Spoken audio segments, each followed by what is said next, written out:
What should we finish? Let's finish off with some casual shit from my Kava, sweet. one of my favorite fucking channels on this beautiful, horrible YouTube platform, Good Work, because they do good work.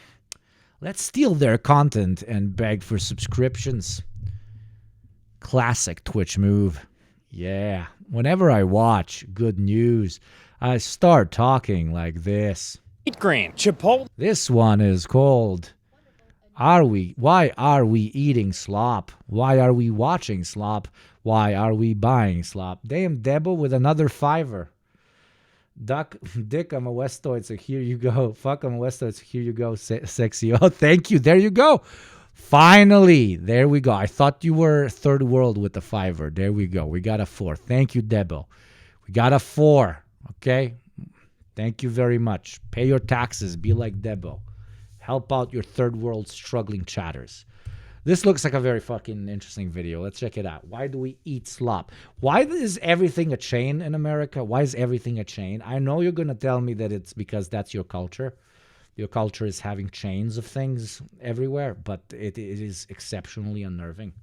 Dig, Naya, chopped. Just today, we investigate.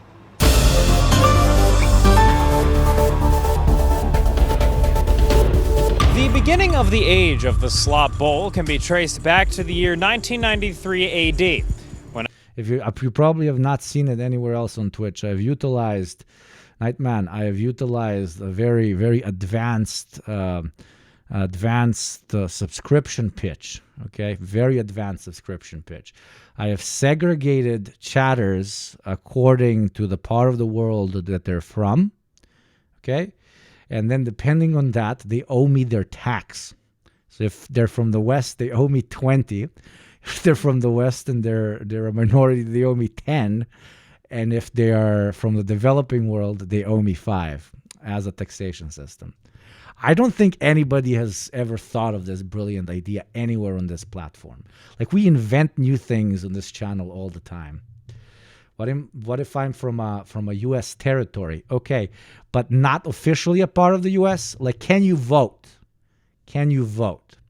If you can't vote and you are originally from a developing country, no, can't vote, then it's a $5. Or if you're from from PR, no, it's a 5. Of course it's a 5. Of course it's a 5. A man named Steve in Colorado opened a humble burrito shop near the University of Denver campus by the name of Chipotle. They almost caught me when they were like, what about Native Americans living in the United States? Like, do they need to give a 10 as a minority in the States? And I was like, no. Because to an extent, Native Americans, even though obviously massively exploited and downtrodden, still live as independent nations inside of the United States, so they count as a developing world, so they only have to pay 5. Oh, Nightman, thank you very much. Welcome to the community, my friend. That is very kind of you. Welcome in, welcome in, welcome in. Thank you. Soon, Chipotle started spreading. Yeah, I think you got my premise, right? You got my premise. If you guys need any, what's it called? Any tips to maximize subscriber count through what amounts to, I don't know, a chat segregation system, subscription-based segregation system, hit me up. We can like force them to. Of course, I'm joking here. We can force them to have little like nation flags next to their names. So it immediately takes more of. Okay, I'm overdoing it now, but you get the point. Like okay, let's watch the video.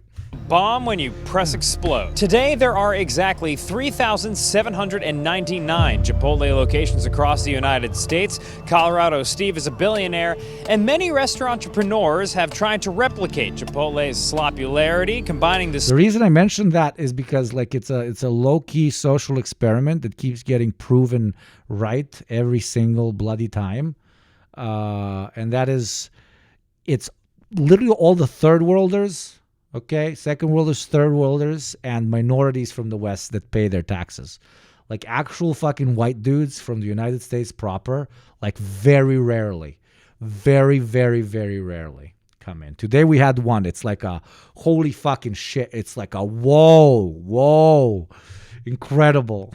Chipotle locations across the United States. Colorado Steve is a billionaire, and many restaurant entrepreneurs have tried to replicate Chipotle's slopularity, combining the speed of fast food and actually healthy ingredients with other non-Mexican cuisines. There's Cava, which is Mediterranean Chipotle, Naya, which is Middle Eastern Chipotle, Oh my Dig, God. which is Republican Chipotle. What? The Republican Chipotle? No, wait. Dig food chain? Šta koji kurac? Dig in. Republican Chipotle. Help me out, chat. Okay, Americans, please. Seasonal food done right. Zašto se zove Cava? Da, nemoj ni da me pitaš, znači pucaću si u glavu. Catering, that's a crowd pleaser. Taste the perfection of long cuts. Never heard of this place. What is this? Yeah, why is it Republican? Do they like not season the food? Is it only served by Thank you, McGinn. Thank you very much. Chipotle is a restaurant chain. Yes, it is. Oh, we have non-Americans in chat that are as confused as I am. Just Salad, which is Chipotle, but just salad. Chopped, which is just salad, but shitty. And Sweetgreen, which is just salad, but for the hot daughters of generational wealth. And these are just some of the bigger ones. Outside of the major leagues, you got hot young upstarts like Springbone, Inde, The Little Beat, Oxido, Bango Bowls, China, and 3 others that were created since you started watching this video. Like one would ask, like just the number of restaurant chains he counted. One would be like, okay, that's enough restaurants to fill like the center of a very large city. But no. In the United States, it's not only individual restaurants. These are chains that then probably have thousands of their own. It's a very crowded category. Everybody's jumping in. They all want to be. And it's a lot of franchising, right? There's a lot of franchising. Keep that in mind. If you don't know what franchising is, you might be a little bit too young for chat. I'm kidding. No. Other chatters can explain to you what franchising means. Half of Manhattan is slop bowl locations. Yeah. I've been last year, and yeah, it's unnerving. It's like food chain and homeless person literally dying in front of it, and then food chain, and then a bunch of homeless people literally dying in front of it. That's my New York experience almost every time. People say, I go back for the culture. I'm like, yeah. As long as you look up, it feels like a great city. The greatest struggle of a Manhattan resident, taking their Chipotle bowl, exiting the Chipotle, and not tripping over dying people on the street. You go to Brooklyn? I've been to Brooklyn. I like Brooklyn. I like Boston. I know New York people are going to murder me. I like Brooklyn. I like Boston, but in Boston it was unhinged. Like everything closed far too early. Like those people still live in the Prohibition era, man.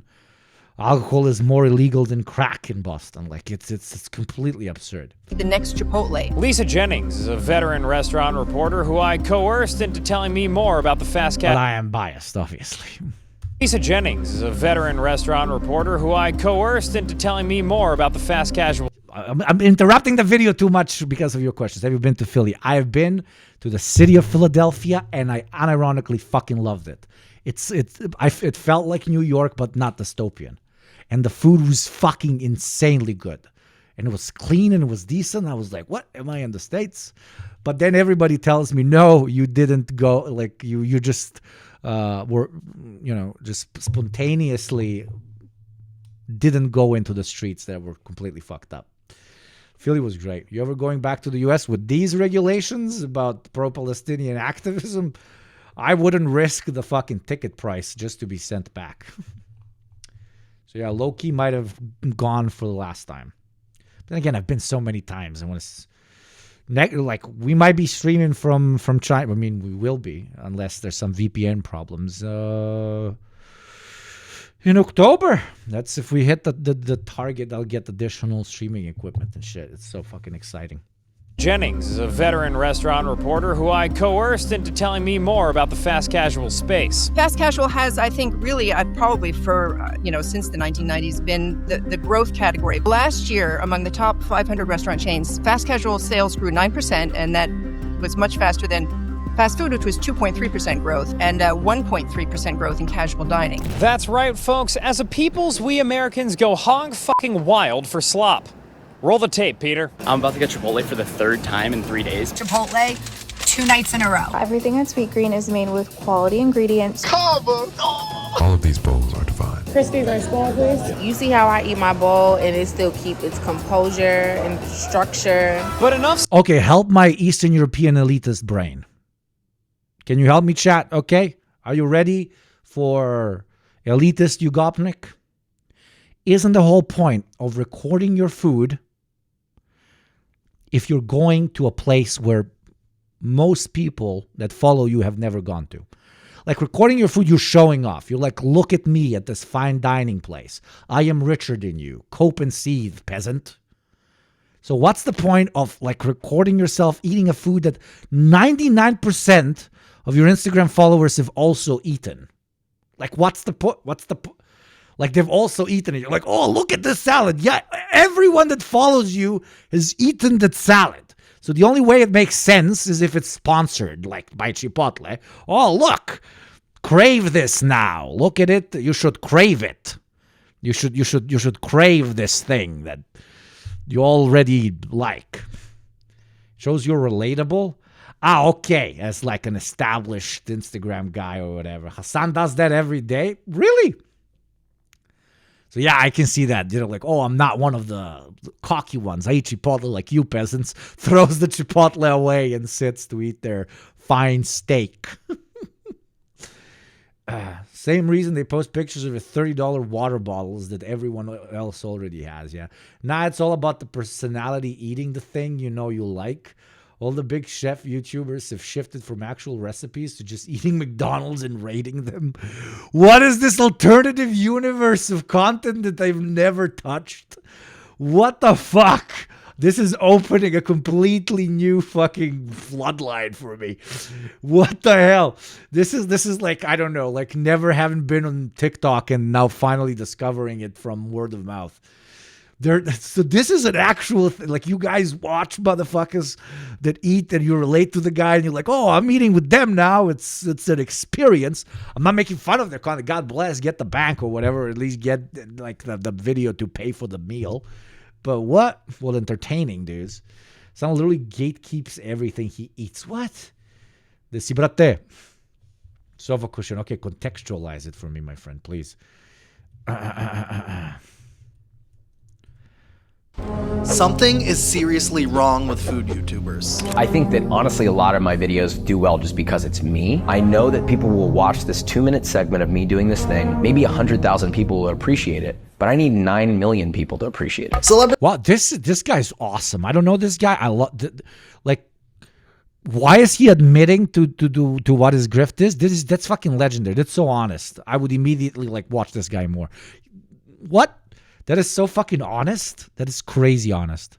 Celebrity chefs used to be exclusive to the Food Network. Oh, wow. The editing is fucking wild. Food Network. There you go. Literally sees incredibly niche, but incredibly interesting topic. Editing, very different than 99% of makers, 41,000 subscribers. And then you have dudes that do like, I react to silly TikTok videos, 70 million subscribers. Says no more. There is a direct counter like in YouTube. That's why Twitch is based.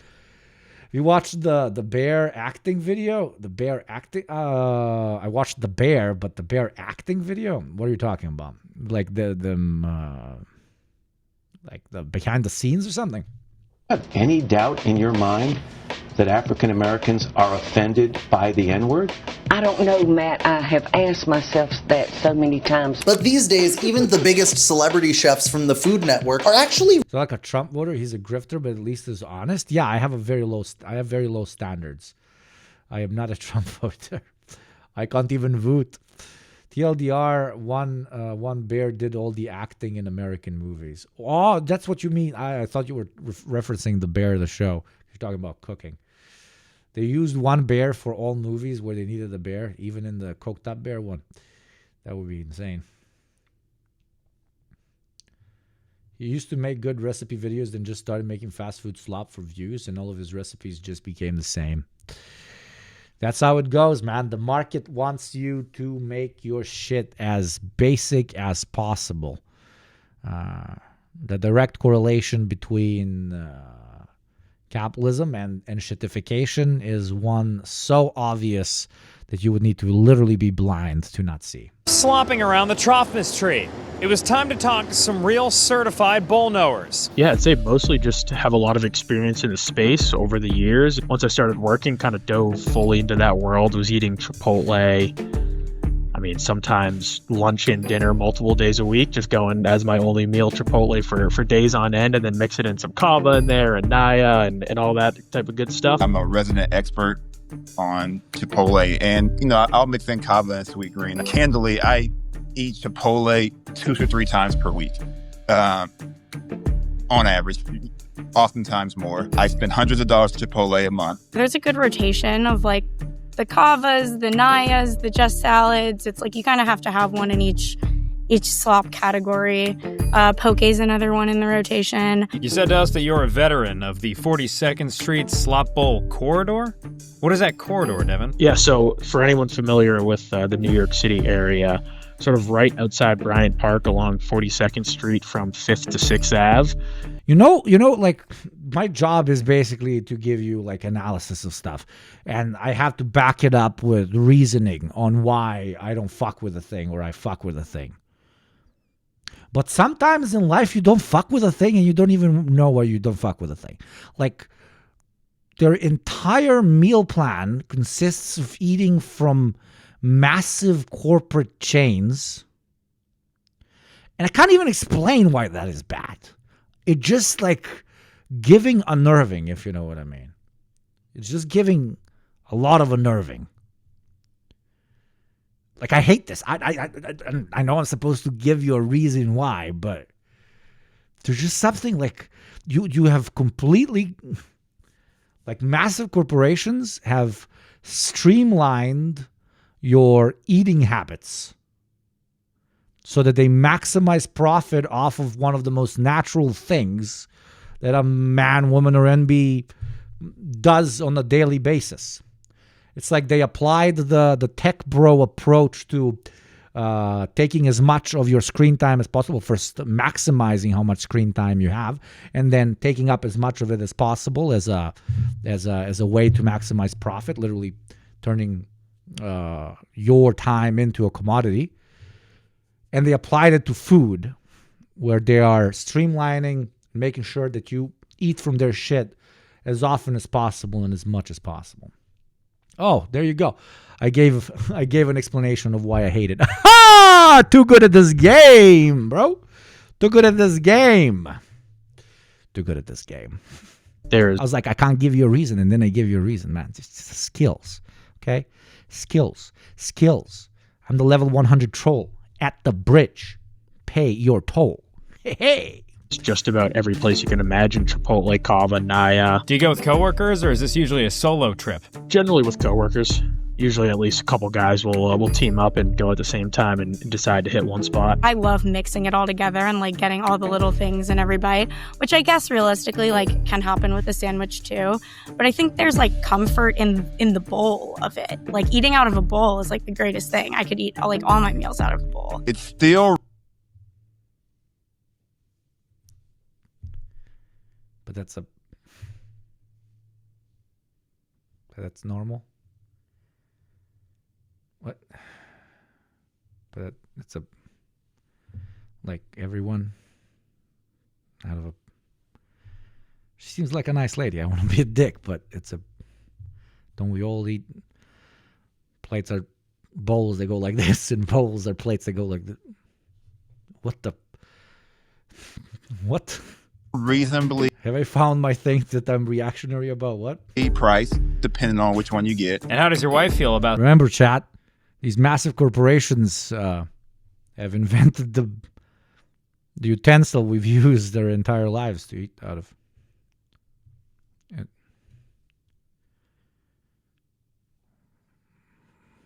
What are we even doing here? Are we here just to suffer? Such consistent Chipotle consumption. She probably thought it was a little bit weird, like, yeah, you're eating a lot of Chipotle, but Now it's like, it's whatever. And often she might see me eat Chipotle for dinner once or twice, but she doesn't know that I also ate it 2 or 3 times for lunch that week because she knows she's working. So she knows I eat Chipotle, and I told her I was in this interview. She said, "Oh, you eat a lot of Chipotle," but like, I don't think she even knows how much Chipotle I eat. I'm not hiding it. It's just so much. Everybody, I'm about to tell you why you should consider investing in a Surfshark VPN. VPNs, do you need them? Use his code for the VPN. There you go. We're not going to have to react to a fucking ad about Surfshark that everybody knows. Surfshark, go to the video and use that. There you go. VPN, including an ad-free private search tool, which rocks, especially with how messy lots of the big search tools are getting recently. A data breach alert warning system, and an antivirus software. 24/7 secure connection. Plus, with those tools, I think it's safe to say we have a goddamn deal on our hands. Sound the deal horn. Nice.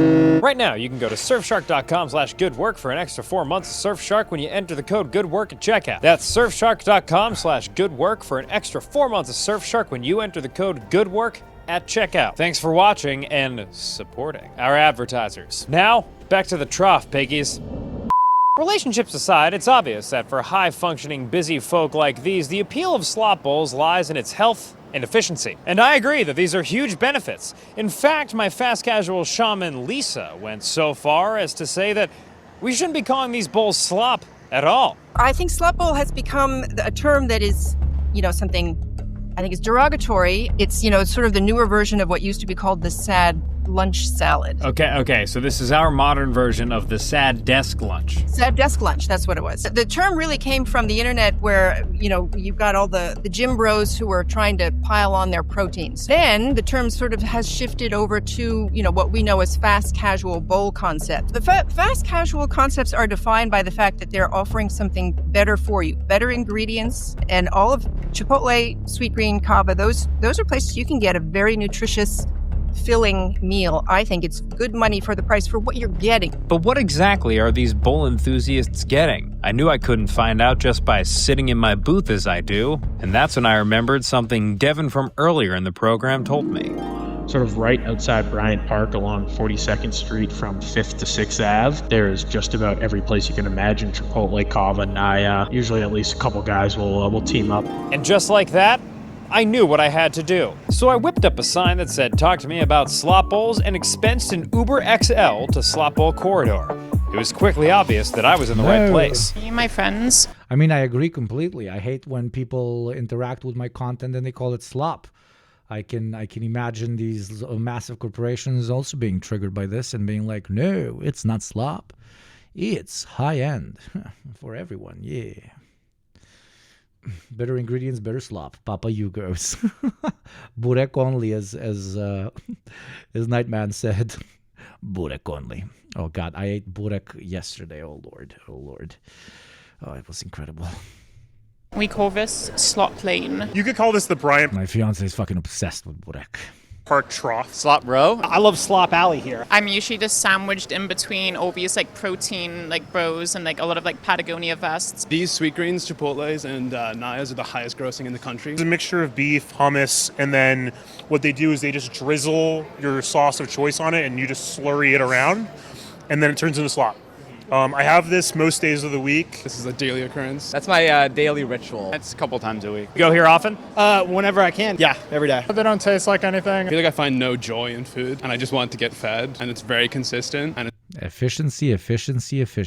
Taking the joy out of everything in life. Now bringing you taking the joy out of food. Because why spend time actually enjoying one of the key experiences of being a Homo sapien when you can increase shareholder value?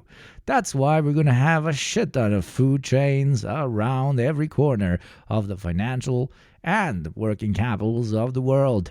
You don't need to spend your time cooking, enjoying cooking, or eating something different in order to expand your palate.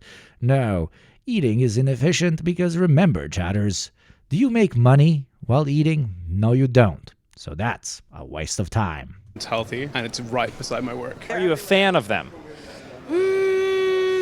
I feel like I I used to be, and now I find myself eating them less. It's just like thrown in the bowl, if that makes sense. And I don't know, I feel like eating should be more of an experience, because it does feel like I'm kind of like eating slop.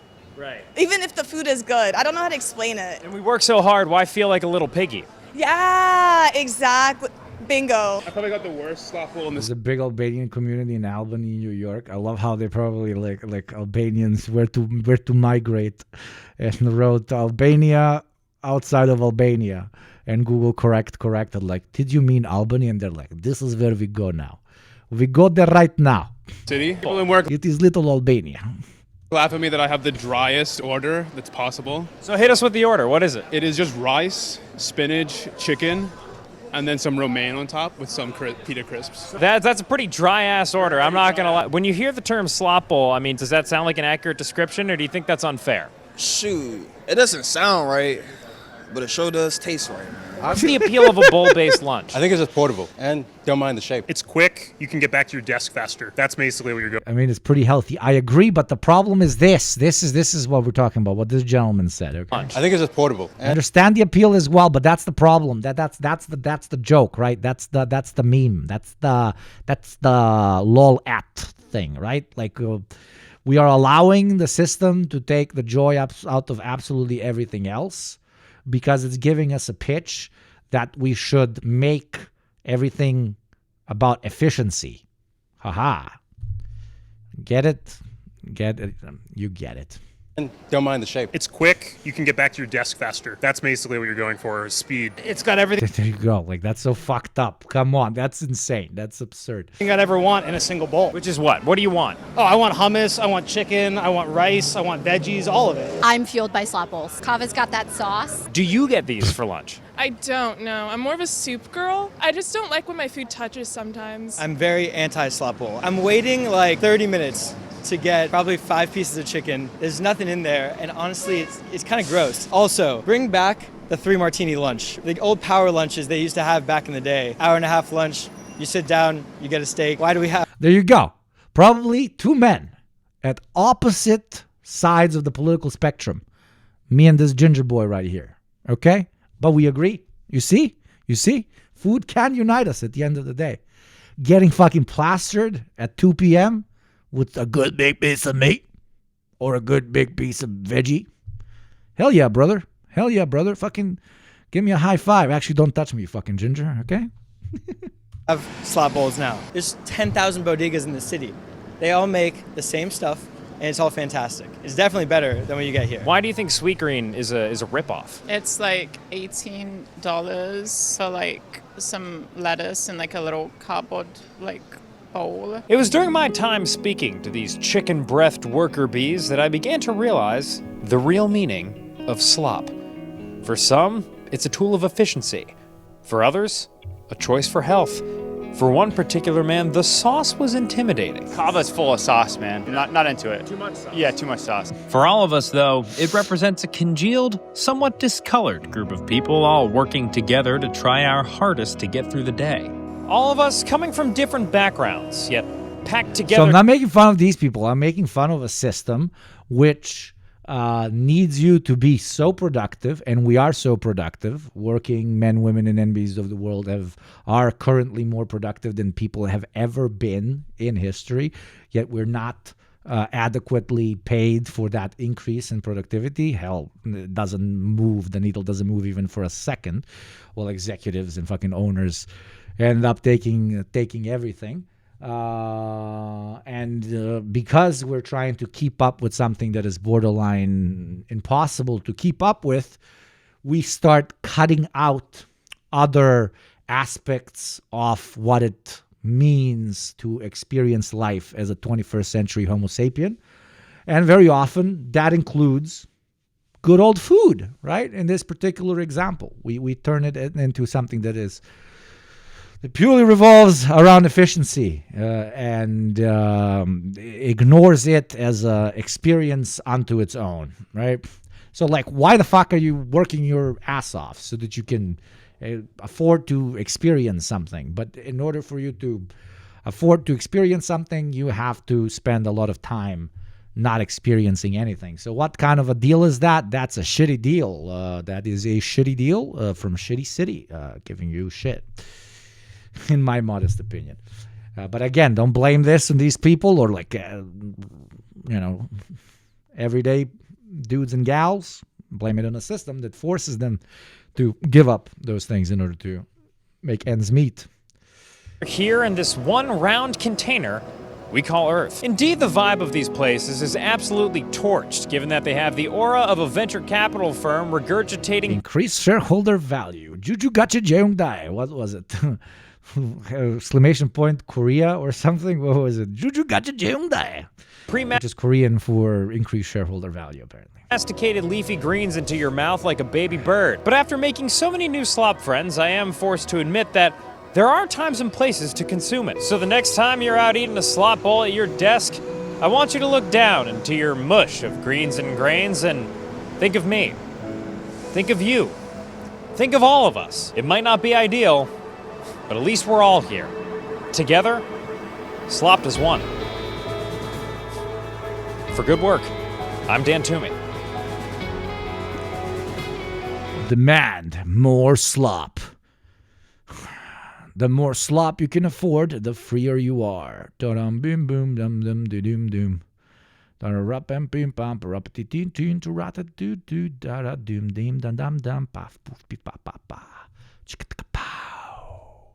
Chicka-taka-taka-pow, pow, pow. Chicka-ta-pam-pam, chicka-ta-pam-pam, boom, boom, pow. Bam-ba-ka-taka-taka-taka-pam-pam, boom, boom, boom, boom, boom, boom, bam. Bim-bam, bim-bim-bim-bim, bim-bam-bam-bam. Anyways, chat, we have reached over 4 hours. Thank you very much. That was a fantastic time. Okay. That was what they call entertainment. That was what they call information. We made some new friends. We expanded our community. And we chilled. And we had some laughs. I will see you on Sunday. Tomorrow, I am introducing my mother and both grandparents to my fiance's parents. So that's why I'm not going to be here. We're going to eat non-slop. We're going to eat real meals, have real drinks, and chill the fuck out. So I will see you on Sunday, though, 100%. Thank you to everybody that has followed. Thank you to everyone that has subscribed. Thank you to everybody that oiled me up. Thank you especially to those who have paid their taxes. This is your last chance, next 10 seconds, to pay your taxes if you haven't. If you're here and you haven't followed, it's literally a click of a button. What the hell are you doing? Press that button. You will feel good. I will feel good. It's like touching each other to the screen. Now, who should we raid, my beautiful, beautiful kids? Who should we raid? From the Black, James from the internet. James was here earlier. Let's send you over to dear friend of the show, James. James is a lovely, lovely gentleman. Go hang out with James, and I will see you on Sunday. Sunday. How many Twitch users? Raid, James from the internet. There we go. Say hi, give James a follow, and enjoy yourselves. Okay, I'm going to try and enjoy myself too tomorrow. I'm maybe going to snap you an Instagram story of my food because this is apparently what content creators are supposed to do, da? Snap pictures of food so that you feel related to me and my palate. Oof. Thank you, guys. I love you. Follow me on all the shit. Join the communities. Blah, blah, blah. It's been a pleasure as always. See you on Sunday. Mwah! We will all go together when we go. What a comforting fact that is to know. Universal bereavement.